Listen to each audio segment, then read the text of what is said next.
Hello to all of our graduating seniors.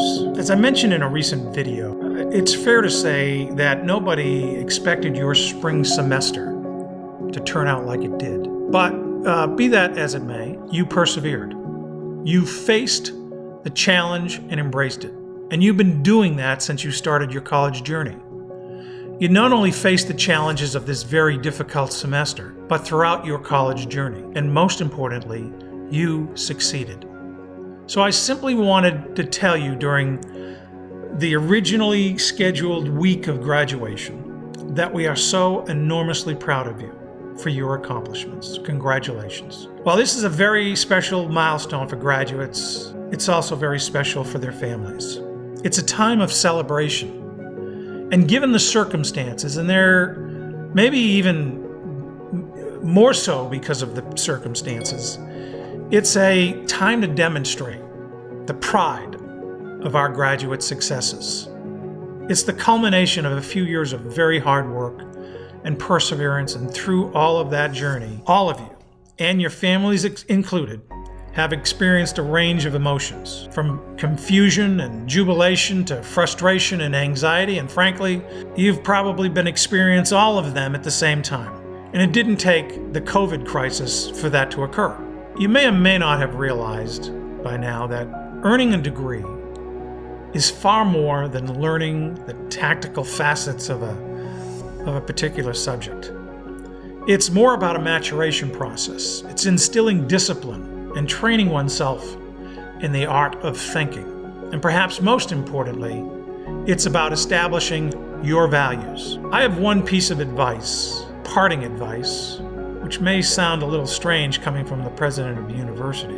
While that piece of paper opens doors and provides new opportunities in your career, it's not all that's necessary for a successful life, if you're thinking about that degree in a literal sense. That piece of paper, yes, it will help you open doors, but the most important part of that piece of paper is it will shape your values. It has shaped your values. And it gives you an opportunity to go beyond core curriculum requirements. Because everything from here on out is an elective. Choose those electives with guidance from your heart and your values. Remember, no more core curriculum. It's all electives from here on out.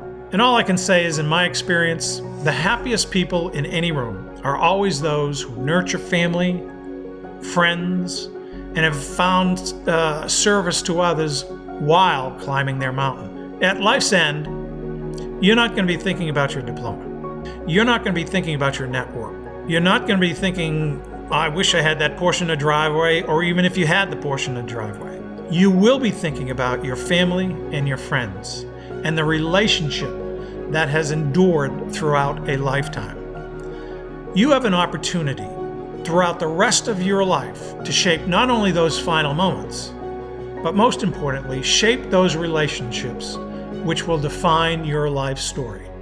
The one thing that you have been continuously shaping your entire life, and the only thing of value that you will leave behind, is your reputation, which is entirely defined by the electives you choose along the way.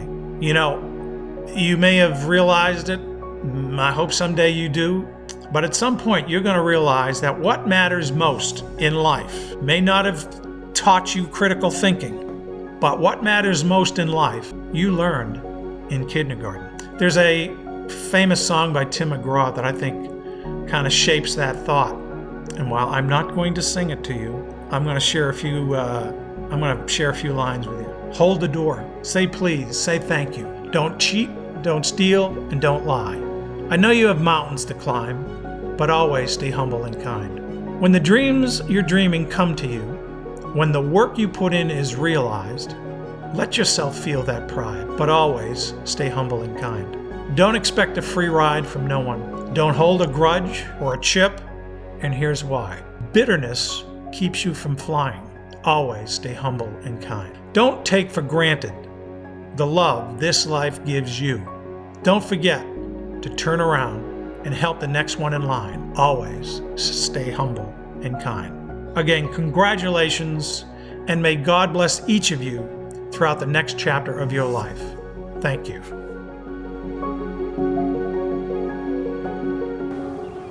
Hello, Post Eagles. My name is Dr. Elizabeth Johnson, and I'm the Provost here at Post University. Let me start by saying, congratulations to the class of 2020. We are so proud of you. Graduation is the absolute best time of year at Post, and while I'm heartbroken that we're unable to celebrate with you right now, on behalf of all of us at Post, I assure you that once it is safe to do so, we will cheer each and every one of you across that stage. It'll be rowdy, it'll be crazy, and I can't wait. Celebrating the accomplishments of the class of 2020 is going to represent my 14th commencement here at Post, and I find myself as excited about celebrating your accomplishments as I was for that first commencement all those years ago. If you'll bear with me, I'd like to tell a story from all those years ago that lends itself a bit to what many of you are feeling today. You've likely noticed I'm wearing my academic regalia. I love wearing this. It is 100% my favorite outfit. From the time I completed my bachelor's degree, I wanted to earn my doctoral regalia. My parents called my time in graduate school Beth's quest for the poofy hat. So you can imagine I was beyond disappointed when I was unable to defend my doctorate degree until a sunny day in June, because UMass Amherst only held graduate commencement once per year, and it was in May. I had missed it. I was going to have to wait nearly a year to walk across that stage. The day I passed my doctoral defense, I bought the regalia anyways. But it turns out I didn't have to wait a year before I wore it. I joined the Post family as an assistant professor in August of 2006, and I was honored to wear this regalia to Post 2006 convocation, as well as our 2007 commencement, before I wore it to my own commencement in May 2007. I share this story with you for two reasons. First, if you're one of those people who has already purchased your regalia and you keep putting it on to post pictures and dance around the room, no judgment here. Dance your heart out. I'd still dance every time I put mine on too. Second, yes, it was disappointing that I had to wait 11 months to walk that stage and celebrate something I was so proud to have achieved with my peers and my family. But if I'm honest, the experience was all the sweeter when I did start across that stage. Because in those 11 months, I better understood the value my degree had in my life and what it meant to me. I had a new career as a professor at Post University. I'd taught a full year at the college level, something I always wanted to do.